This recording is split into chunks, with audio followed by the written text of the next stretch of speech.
Hello, Aurora Lovers. This is DaleBoan from DaleBoan Imaging, and this is Aurora Hunting 101.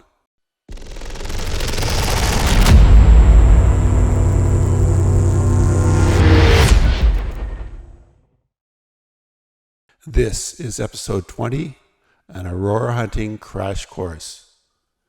In this video, I'm going to summarize the key points for Aurora hunting. That's going to necessitate skipping a lot of the details. Let's get started. Okay, let's do a crash course on Aurora hunting. So in terms of an overview, I want to talk about what are we hunting? What is the Aurora and how does it appear over Earth?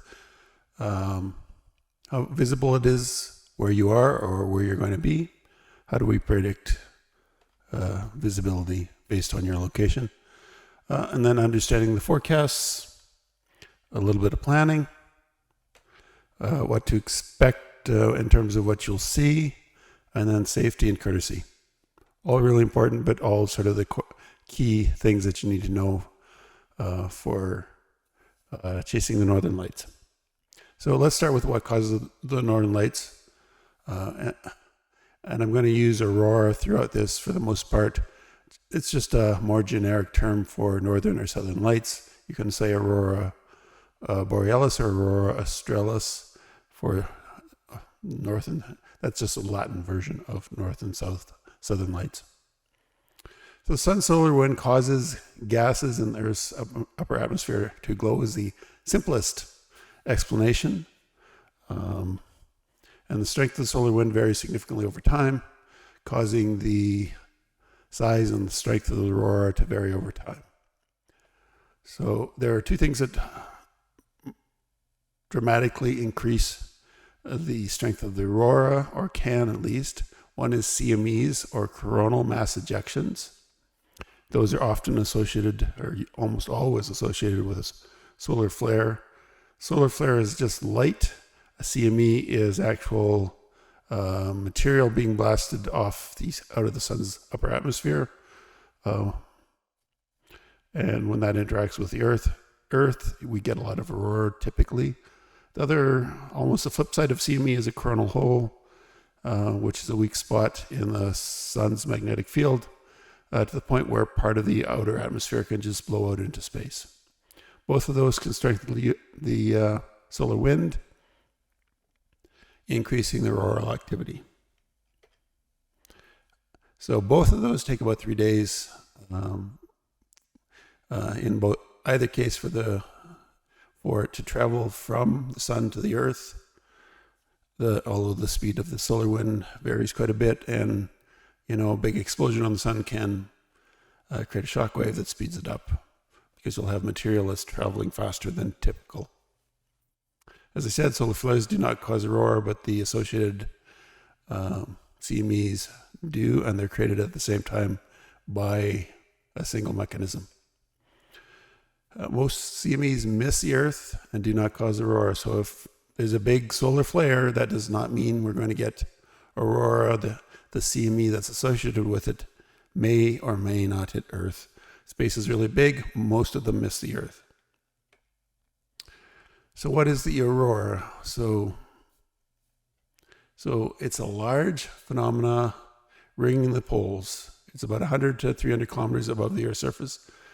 Depending on the source, you get different numbers for the average height, but 80 kilometers to 100 kilometers for the lower limit, maybe even 70, up to 150, 300, possibly up to 1,000 kilometers for some of the higher phenomena.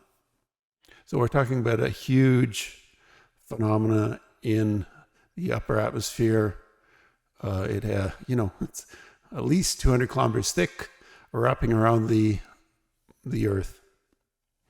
And it is we call it an oval because it's a stretched, almost like a donut. It's got a hole in the middle, and then it's also stretched away from the sun. So everyone in a large area is seeing the same aurora at the same time. And when I say same area, I'm talking about 100 kilometers, 100 miles.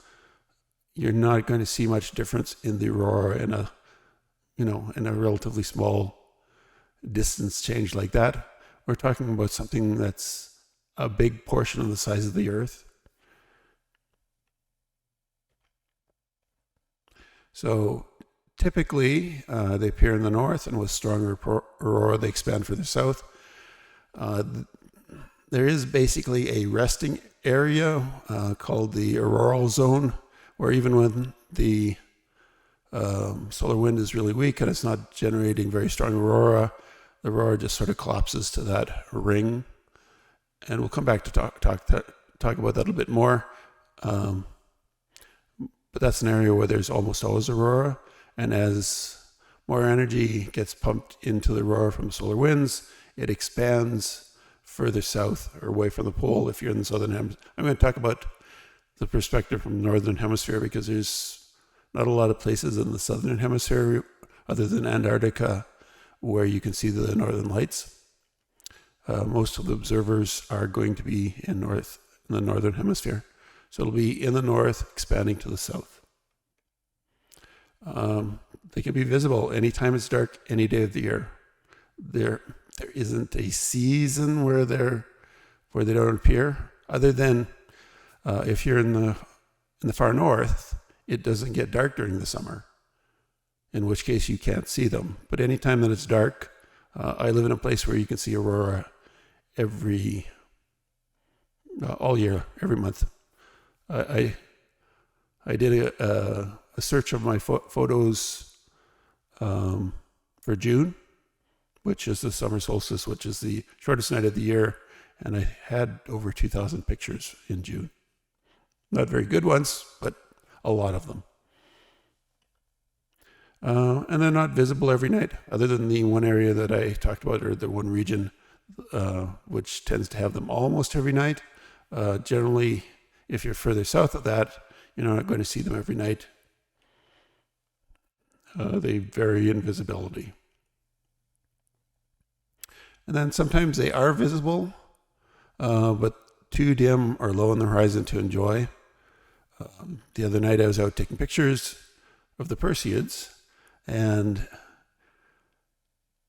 Aurora showed up in my photograph because I was shooting towards the north. Perseus is a northern constellation. And the Aurora showed up in my picture, but you couldn't tell that it was there. It was just an area on the horizon that was a bit lighter than it should have been. There's no visible sign other than it was just a little bit brighter. And then the peak time is midnight plus or minus 2 or 3 hours. If you're in the auroral zone, this doesn't matter really. But if you're further south, the solar wind stretches out the Earth's magnetic field away from the sun. So when the sun is straight north, you're in that stretched part is straight south. So that's midnight, opposite of noon. So at midnight, you're under that part of the auroral oval that's stretched the furthest south. And then plus or minus 2 or 3 hours. It's a big, as I said, it's a very big area. A couple hours plus or minus is generally a better time on average than earlier or later at the night. At night, you can certainly see them outside of that time range, but they need to be a little bit stronger. So this is NOAA's. I'm going to use NOAA's stuff a lot because they're the main forecasting center for Northern Lights. National Oceanographic and Oceanographic and Atmospheric Administration. Space Weather Prediction Center, SWPC, is the group within NOAA that does the solar forecasts. They do aurora, but they also do a lot of other things. So this is known as the 30-minute forecast. We'll come back to this when we talk about forecasts in more general. But this is a very, very weak aurora. And this is a computer model that's taking measurements and then trying to predict where it's going to be visible. My experience, it's really pretty accurate and a little bit on the conservative side. But this would be a very, very weak aurora. So these areas in here, you know, are sort of the famous areas: Alaska, Scandinavia, Iceland, tip of Greenland, and then, well, Fairbanks, Alaska, Yellowknife in the Yukon, Whitehorse in the Yukon, Yellowknife in the Northwest Territories, Churchill and Manitoba are all in that auroral zone. So this is sort of the resting area of the aurora. You know, as it rotates, this part that's further south here is going to be further south in Alaska. So it will be in that oval once it gets dark. This is the daylight side. This is the night side. This is another one, different time of day. So the night side is over Russia and Europe. And it's a little bit stronger, so it's a thicker donut.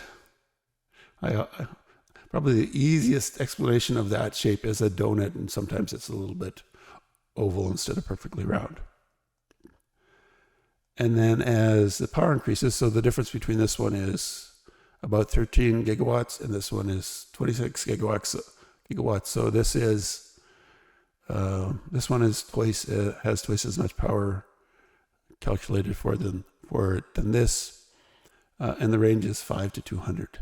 So these are both quite weak aurora. This one might be visible through sort of the mid-latitudes of Canada, though. And we'll come back to this again. But the point I'm trying to make is this is a very large phenomenon. There isn't a magic place that you have to go. Certainly not locally. You can go further north, that gets you closer to it. You go further south, you're moving further away from it. But like I said, 100 kilometers, 100 miles is not going to make a difference. If you move several hundred kilometers north or several hundred miles north, that'll start to make a difference. So this is out of a video taken from the space station as it flew over Western Canada. I picked it because that happens to be where I live. And I don't know, we can go, like, this is Calgary, Alberta. This is Edmonton, Alberta. That's 300 or 400 kilometers, I think. Maybe not quite that much. 200 to 300 kilometers, I forget exactly. And along the bottom is a Trans-Canada highway that runs from one end of the country to the other. We have different cities along the Trans-Canada, actually goes through Banff. Banff is one of these lights up in here. This is Regina, Saskatchewan, Saskatoon, where I live. And this is the aurora. And this isn't particularly strong aurora. So you can see the green layer closer to the surface and then the red one higher up in the atmosphere. So you can see how far up above the surface the aurora is. And this is it above the clouds. You can see the cloud layer down below, and you can see the aurora over top of it. You know, so if you're here or here, you might be able to see it, but there's not going to be any difference. Even here, Saskatoon to Prince Albert, you're moving, I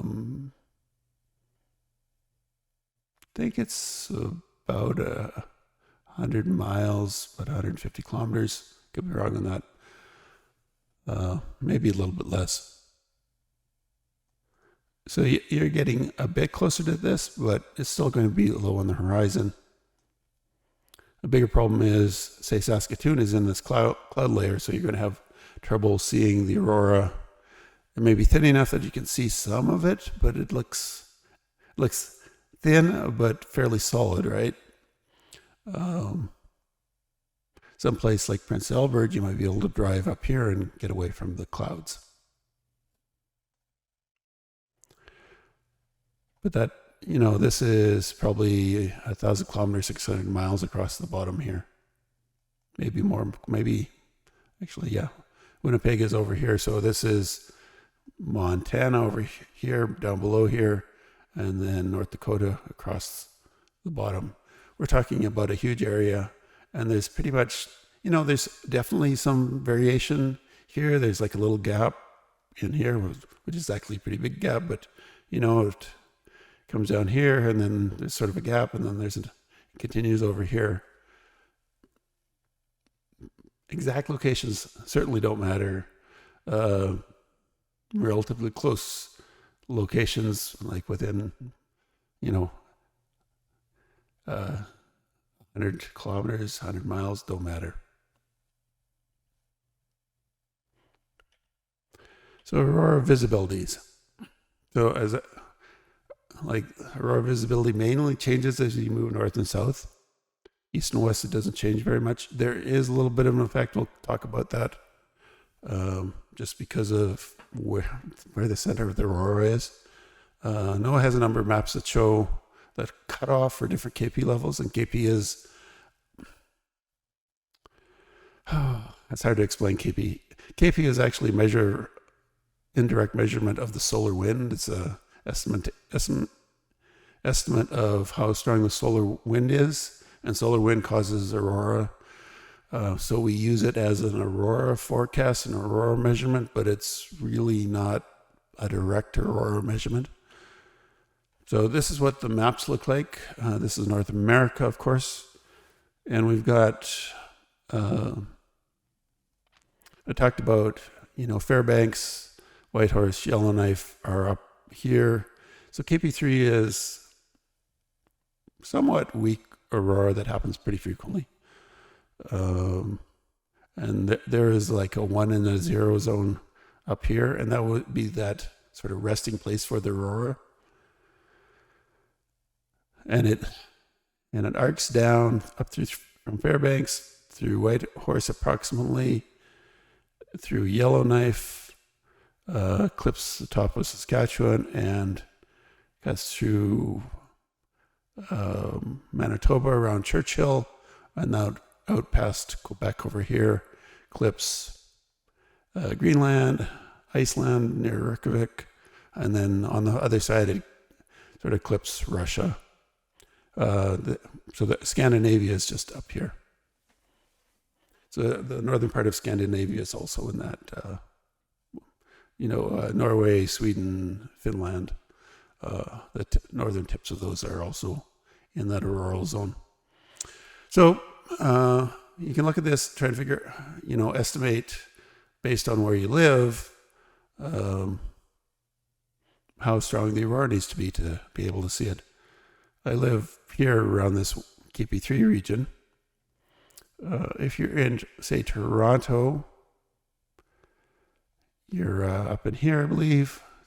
So it's got to be a bit more than KP5, so approximately KP6, which does happen, but not a lot. But that's sort of a month or every couple months sort of thing. There is a variation of the aurora over a longer time scale, 11 years. So we're getting closer to a maximum in terms of activity. So it'll happen more frequently now, and then about 5 years from now, it'll be close to the minimum, and there'll be much less activity 5-6 years from now. If you're further down eastern seaboard, KP9, you can see potentially goes really far south in the U.S., but it doesn't happen very often.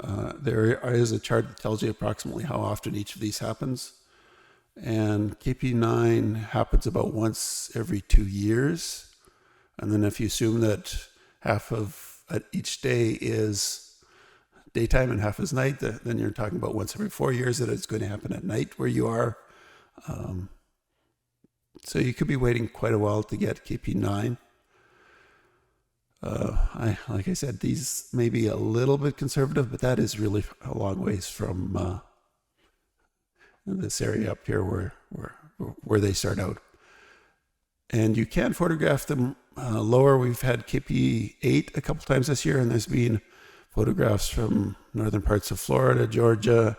Last one, there was a photographer I followed that had pictures from Las Vegas. So you can take pictures of them, like I said, even when you can't see them sometimes. Or there's just a hint that they're there. So just because they could be photographed doesn't mean that you could actually see them.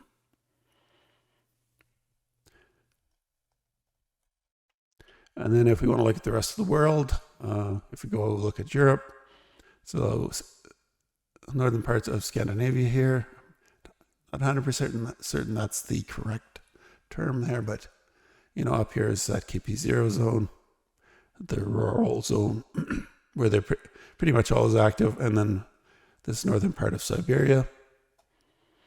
But, going like northern Scotland, much of Norway and Sweden are going to have aurora. And then the stronger ones will get into northern Europe and parts of Russia. Southern hemisphere, actually, let me back up. Let's talk about if you're like me, you look at this and go, why do those lines curve like that? Right?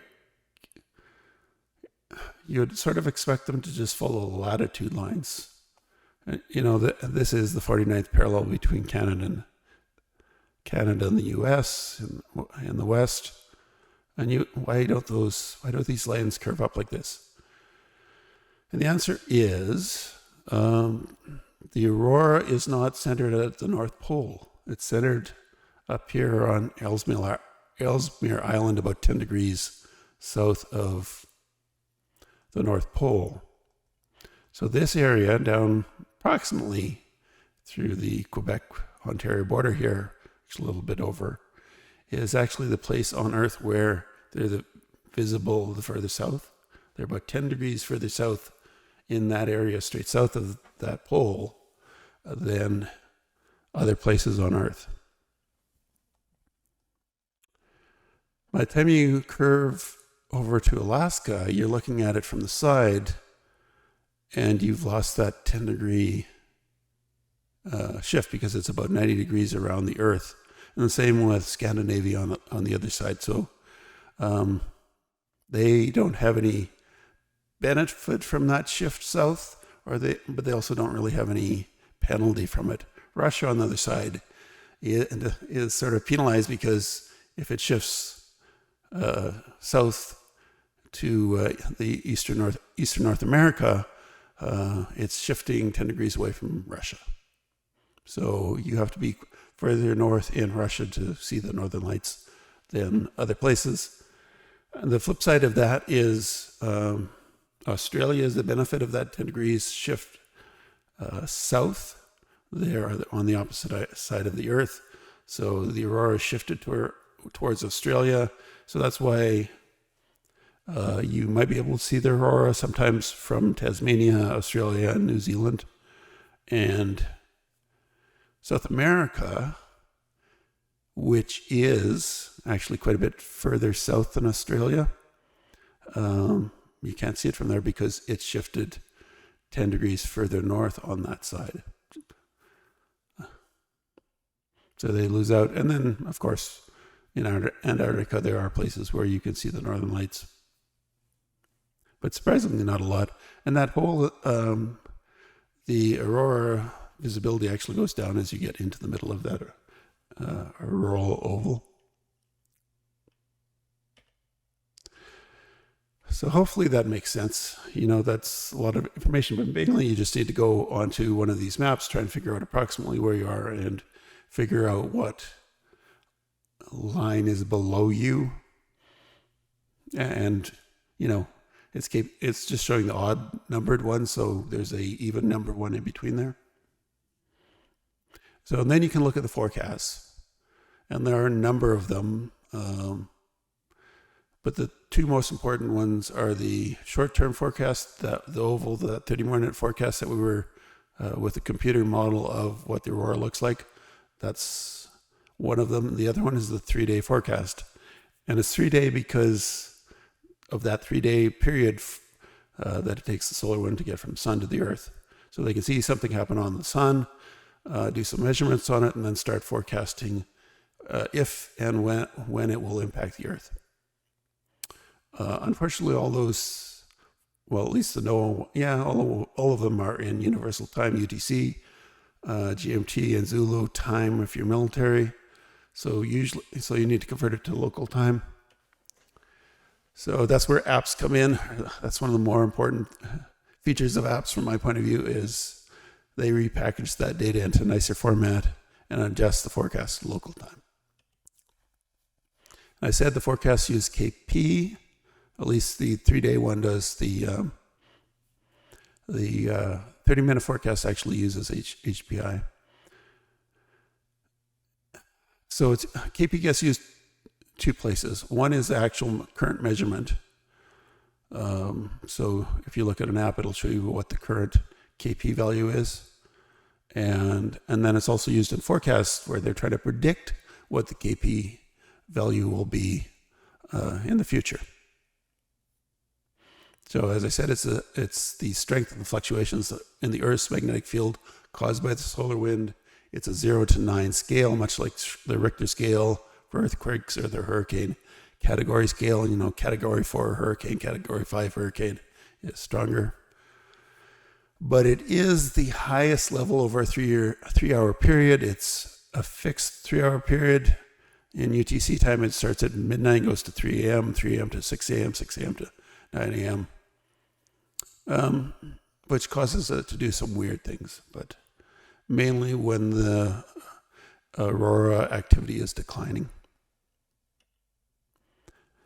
And as I said, it's not really a measure of auroral activity. It's trying to measure something that also causes aurora, but it's the best thing that we have, so that's what we use. But the strength of the aurora can vary significantly for a given KP, primarily due to the BZ number. So if you're going to use KP, then you also should need to look at BZ. B is, in physics, is a symbol for magnetic field. In this case, it's the solar wind's magnetic field. We don't really think of wind as having magnetism, but the solar wind has magnetism carried out from the sun. So it's got a magnetic field with it, in part because it's charged particles. And B, or BT, is the total magnetic field. BZ is just the north-south component relative to the Earth's north and south pole. And what orientation that is has a dramatic effect on how far south the aurora is visible. When it is negative or south, depends on your app. They both use both terms. So if BZ is negative or it's south, then it's opposite of the Earth's magnetic field, and that allows much of the energy to flow, much more energy to flow from solar wind into the Earth's magnetic field and eventually down to the Earth's upper atmosphere, creating aurora. That's very simplified. When it's positive, when it's north, it tends to cause the solar wind to just flow past the Earth. You can think of that as magnets. If you put a North Pole and a South Pole magnet together, they snap together. So they've got opposite polarities. And it's really hard to push two North Pole magnets together. They sort of repel each other. Think of that as a mnemonic to remember it. So the short-term 30-minute forecast doesn't use KP, it uses HPI. And HPI is calculated, it's hemispheric power index or just hemispheric power. And it's calculated from satellite measurements of the solar wind as it passes by the satellite. And that satellite's quite a ways from Earth. And it takes BZ into account. It can measure that. That's where we get the measurement of the BZ measurement from, is that satellite. and a number of other measurements. So it can take that magnetic field difference into account when it's calculating the HPI. And that's why I say that 30-minute forecast and the HPI is the best Aurora forecast that we have. Unfortunately, it's a 30-minute forecast. Usually it's a bit longer, but the stronger the Aurora, the stronger the solar wind, the shorter that'll be, because that 30-minute is the travel time from the satellite to the Earth, and it varies depending on the speed of the wind. There is a 27-day forecast, and it's based on how long it takes the sun to rotate once. So if there's something on the sun that's creating flares and CMEs, there's a reasonable chance that it might still be there when the sun rotates around again and starts, and it might create aurora again, but there's no guarantee. And, you know, it also has to create a CME. So it's the 27-day forecast is based on what features are on the sun and how likely are they that they might possibly maybe create a CME, and it'll be Earth directed. It's a whole lot of maybes, and it's really unreliable. I don't look at it. I recommend that you don't look at it. A lot of apps have that information. People get really excited that there's going to be aurora 2 or 3 weeks from now, and it's maybe, probably not, maybe. And it doesn't it only updates once a week on Monday. So, it's just pay attention to the 3-day forecast and the 30-minute forecast. Apps, Aurora Alerts and Space Weather Live are 2 good apps. There are lots of good ones. Alternately, you can check the NOAA websites. There's links for them. I won't bother going to them. And then Space Weather Live has a website that matches the app. So the short-term 30-minute forecast, we looked at this and we talked about this quite a bit. So we've got up here is the current HPI number. So this one is at 26 gigawatts. So it's a little more solid. As the power increases, the colors will start changing from green to red. My experience, even green is usually visible. They say it's, 10 or 20% probability. I think it's considerably higher than that. And it updates about every 5 minutes. So this is constantly updating. Here is the current, for this one, this is the lead time, 75 minutes instead of 30. Like I said, it depends on the speed of the wind. But if it starts turning red, things are getting really interesting. So Aurora Alerts is one of the apps that I recommended. It's fairly simple, straightforward. What they say is the probability of aurora being overhead or on the horizon. It's got the satellite measurements that are used for calculating the HPI, so you can ignore them. But if you're using KP, then you should also look at this BZ, right? We want that to be negative, and fairly negative, and negative for quite a while. It takes a while for it to build up. So negative BZ for 1 hour is really good. Density, 10, preferably 10, over into the yellows and the reds. BT is sort of the total field, where BZ is just part of that, one component of that field, and the speed. KP is the current KP, and then what they're forecasting an hour from now. So they're actually forecasting it to be lower. It sometimes has weather information. It has sunrise and sunset, so when you can go looking. Usually you can't see the aurora right at sunset. You have to wait until deeper twilight, at least an hour, usually closer to 2 hours, although it depends on the time of year. How in the summer we get the sun slopes down very, very slowly, so it could take quite a while to get into deep twilight. In the winter it goes down more directly. And then the phase of the moon and the moonrise and moonset times. So you can figure out if the moon is going to interfere. And this is the NOAA 3-day forecast, just reformatted. The one that comes from NOAA is just a big block of text. It's basically a single page of text. And these are the 3-hour KP periods. On here, it's 0 to 3. If I happen to be in Central Standard Time and it's 6 hours from UTC, so I always end up with 0 to 3. But if you're an hour earlier, hour later, it might not be 0 to 3. It might be 1 to 4 and 4 to 7, right?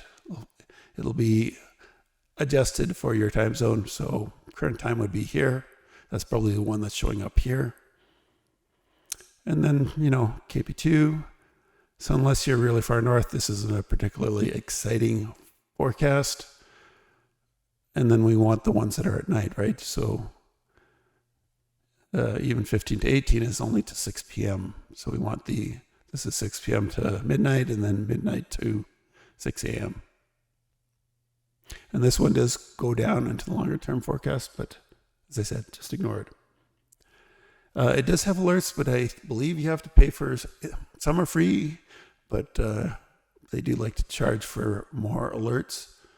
But it mainly just does that time adjustment and has a nice display of the NOAA forecast, plus some other information.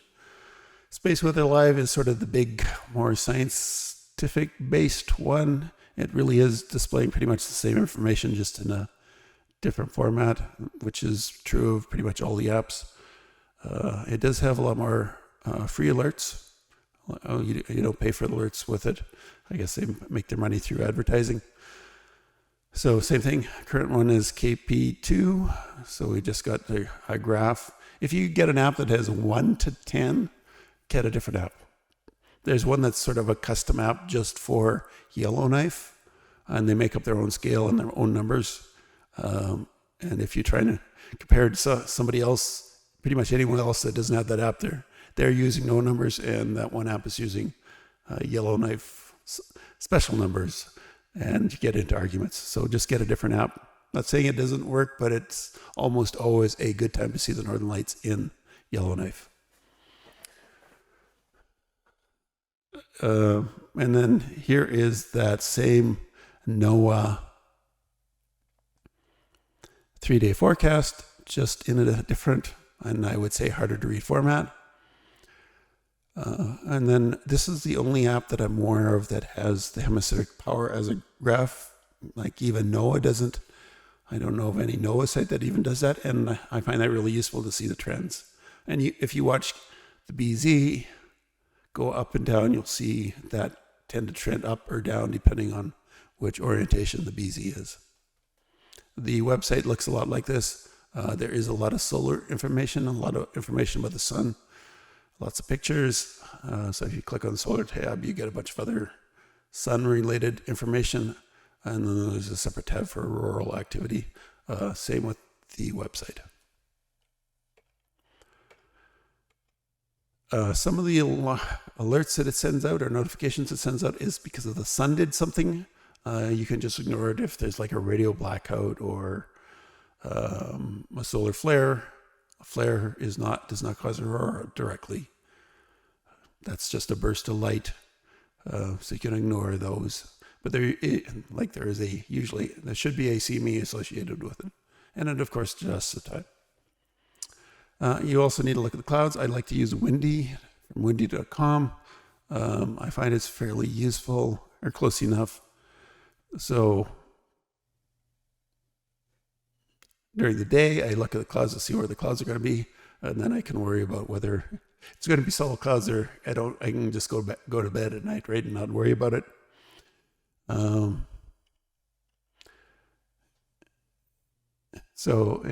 it also has the current satellite maps. So at night, I will look at the satellite maps to see what the clouds actually are, because quite often they differ from the forecasts. That's not too big of a surprise. So at night, look at the satellite maps. You can also, I use timeanddate.com for checking on the moonrise and moonset times.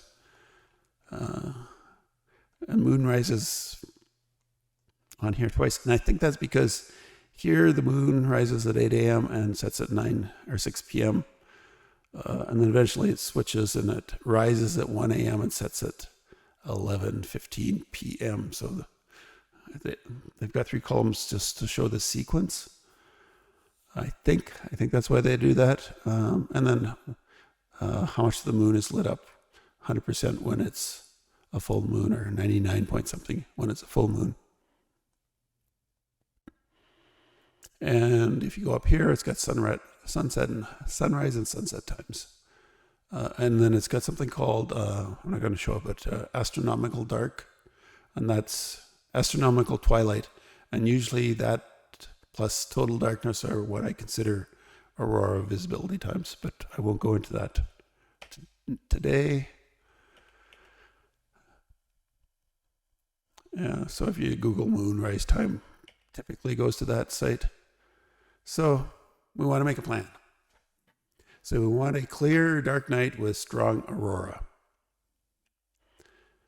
So 1 or 2 days before, first we need to have looked at that aurora visibility map and figured out what KP value we need for our location. Say it's KP 5.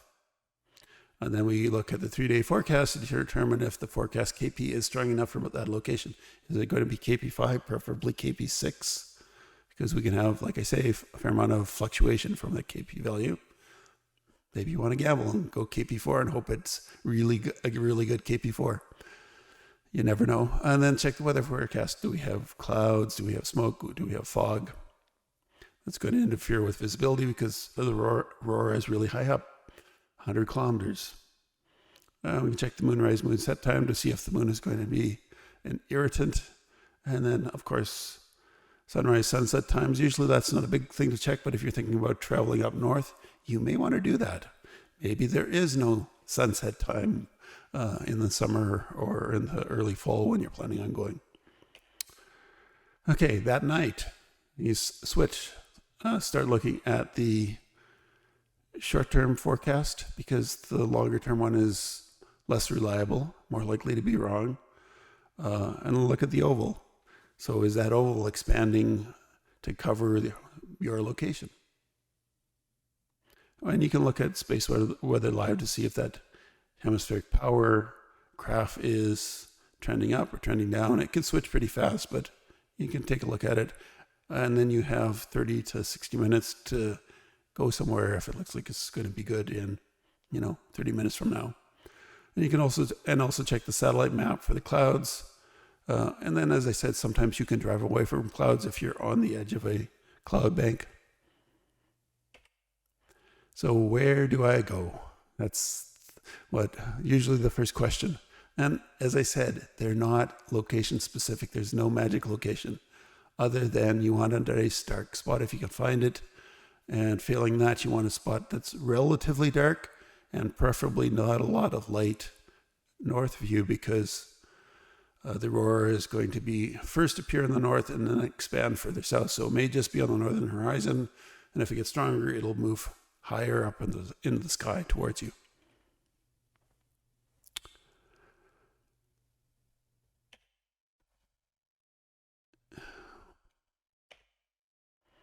So if you go north of a city, away from the lights, 10 to 25 kilometers, 5 to 15 miles, it's approximate. It depends on how big the city is, how much light pollution the city has, away from industrial areas, things like that. Where I am, it's relatively dark in a lot of places, so it's pretty easy. If you're in the eastern U.S. or even eastern Ontario, it can be pretty light polluted. You can try dark areas in the city. I often see northern lights in the city. Usually when they're overhead, you're probably not going to see them if they're low on the horizon. Something called a dark sky map can help you pick a location. I'm not going to cover that, but about 2 episodes ago, I talked about dark sky maps. Picking a location where you're not in a light polluted area and there isn't a lot of bright light sources north of you. You can go to national, provincial, state, local parks. They're often fairly dark, or you can find a dark location in them. If possible, go and find a few safe spots during the day. In different areas, maybe you need to drive away from the clouds or something like that. Find some spots during the day. And then if you need permissions or something, you can make certain you've arranged that. So what can you expect to see? Dim aurora is not bright enough to trigger the color receptors in your eyes. They will usually appear white when they're very dim, and then as they get brighter, they'll start triggering the color receptors in your eye, but they'll still be mostly white. So the brighter ones will have pale colors. Active aurora will move and dance. Our eyes do not see the deep, rich colors that cameras capture and then are often enhanced by editing the photos. So this is a picture I took in Saskatoon where I live. It is along the riverbank. It is right next to a residential area. You can see, the snow's lit up from the lights in the neighborhood. You can actually see my shadow and my tripod over here from the street lights. And it's fairly dark. This is along a river, and it's fairly dark across the river. There's some development on the other side, but it's not interfering too much. But you can see that there's not a lot of contrast in the sky. The sky isn't really, really dark, and the aurora isn't particularly bright. And you can't see a lot of color. There's, a lot of it's a pale green, and there might be just a hint of a little bit of color, red or magenta in some of these pillars here. But when you're going out, this is more what you should be looking for.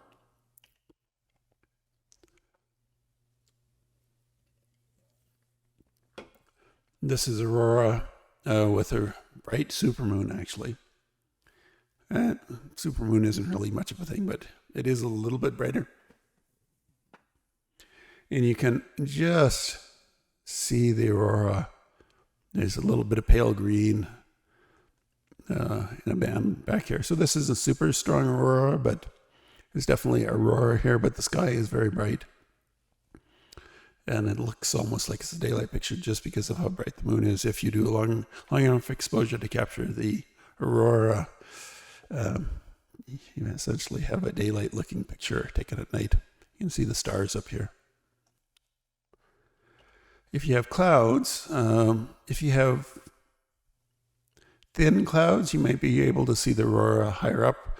But if it's white, it's really hard to see that aurora with the white clouds and the white aurora. It's very hard to see. And then you can see lower on the horizon, the clouds sort of pile up because you're looking through more layers of them, or you're looking through more clouds because you're looking along the horizon. And we often get questions like, is this aurora, this yellow area, or this yellow area over here? And no, that's, if you got clouds and there's light from the bottom, and it doesn't even have to be particularly big light sources. This is just some farm lights over here causing that spot. There's a town further out, or actually this is the main town further out, I think. I think there's a town out over here that are, lighting up the clouds from below. It's just light pollution, it's not aurora. So there's a little bit of motion here. This is a real-time video. Pushing my camera to the limit at when I recorded this is right on the outskirts of the city. But you can see some of the motion. You don't really notice it, but in 11 seconds, this band's moved quite a bit. This has moved quite a bit. If I jump back, you can see some of the motion. That dancing is really hard to capture with the camera. The cameras are getting better, but it generally requires really expensive lenses to capture them. So finally, safety and courtesy. So it's important to keep yourself and others safe, and it's important to be courteous and respect others. So let's talk about safety first. Be prepared for the weather. People if you don't go out into the country a lot, especially at night, you may be surprised at how cold and windy it can be at night. So make certain you dress properly, especially in the winter. My rule of thumb is if you're not prepared to spend the night in the vehicle, you are not prepared to be out there. I don't know, you leave your lights on, the battery dies, and your cell phone died at the same time, you have no way of charging it. It might take a while before someone comes along and rescues you. So if I saw a lot of extra clothes, I have snacks, I have water in my vehicle. I might not be happy, but I'm prepared to stay overnight in my vehicle.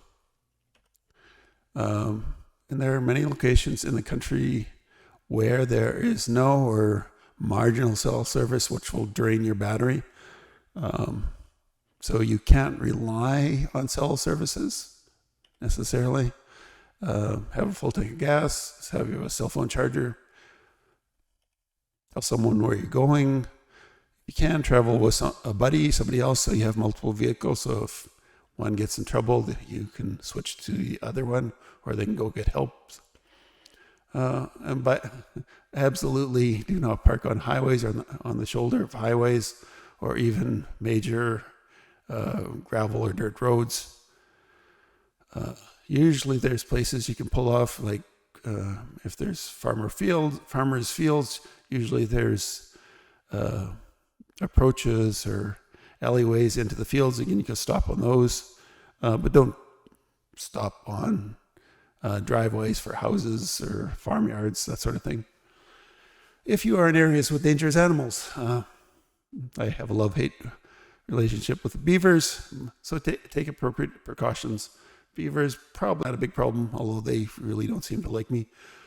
But if you're someplace with bears, other animals, have bear spray or whatever you need to protect yourself. I do hike in areas with bears. I have bear spray. I hike at night by myself with camera equipment. I'm not particularly concerned about it. And then, unfortunately, women often take additional precautions. I'm not going to get into that, but I think most women have extra precautions that they keep in mind. Part of that can be just not telling random people on Facebook exactly where you are, things like that. Courtesy: do not go on private property without permission. It's trespassing. Where I live, private property is you're not allowed to go on private property by default. It's automatically trespassing unless you have permission. That flipped recently. It used to be the other way around. They had to put up no trespassing signs. Now the default is it's not trespassing, and you need permission. Don't drive into farmyards or park on driveways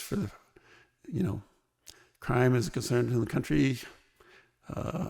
Farms have dogs. They have guns. Some of them have security systems that will trigger in the middle of the night if you drive into the yard, waking them up at 3 a.m, and they will not be happy with you. If possible, park at least a kilometer from farms. Depends on the density, but my general rule is try and be a reasonable distance away from farms. And if there's a barking dog, I might stay and take a couple pictures, 5-10 minutes, and then I will move on. I will not cause a dog to bark for hours just because I want to get an Aurora picture from that one spot. Don't disturb farm animals. And if you're parking in a public area with other people, turn off your lights, please. It takes a long time for your eyes to fully adapt to the dark, and very, very little light can ruin it, and it messes up pictures for photographers. And like I said, Aurora is relatively dim. I've seen lots of people sitting in the car on the side of the road, sometimes facing south, and I drive up beside them and say, "Hey, you looking for northern lights?" And they said, "Yeah, have you seen any?" "No." "Well, one, you've got all your lights on, you're looking in the wrong direction, and there's a bunch behind you. Just turn off your car and look." If it's really cold, A lot of cars, there is a trick that will turn off the lights. I think it's called dark mode. If you Google dark mode for your vehicle, it'll probably tell you. For two of mine now, if you turn off the car, engage the park brake, start it up, it will start up without a bunch of the extra just running marker lights. They'll all be turned off. Not so much for the dash, but it certainly helps a lot. Don't litter, obvious things like that. Don't stop at McDonald's and throw out your garbage just before you leave. So that's pretty much everything. Other resources, many provinces and areas have large active Aurora groups on Facebook. I'm the admin for the Saskatchewan one, or one of the admins anyway. There's 60,000 people in the Saskatchewan. Alberta has over 100,000. Probably quite a bit more than 100,000 now. So you can probably find a local group that will have more local information, that will get excited when there's a good forecast for Aurora. And if you can't find a local one, there are a number of general Aurora hunting, Aurora notification groups. And then when you join those groups, as I said, they're very large. So be courteous and follow the group rules. Part of that is to read the, usually there's a FAQ or there's introductory information that you need to read before you start asking questions, because it's probably, whatever you're going to ask as a new person, it's probably in that information. So read that first. Our group, there could be 100 people that join a day. We can't have 100 people asking, can I see the Aurora tonight? It's just not manageable. And then finally, I have an Aurora Hunting 101 Facebook group.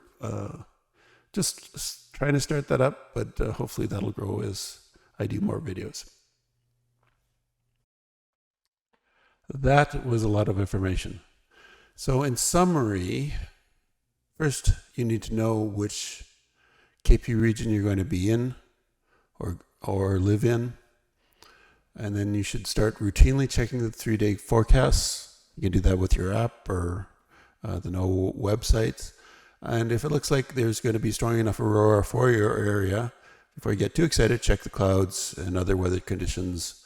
You may also want to check the moon forecast to see if the moon is going to interfere.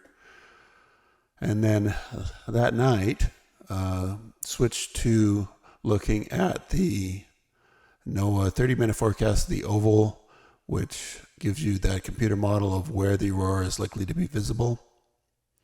That's a much better model than trying to rely on KP. And you should also look at the satellite map for the clouds for that night. It's the actual satellite map is going to be more accurate than the forecast. And even if it's going to be cloudy, there's always a chance that you're going to be able to drive away from the clouds. You have to make the decision on whether it's worth the investment and time to try and get away from the clouds, given the forecast. And then, if possible, go to a planned location, someplace you've scouted during the day. And then, of course, keep safety and courtesy in mind. With that, please check out episode 21, What is Steve? And I'm wishing you clear skies and happy hunting.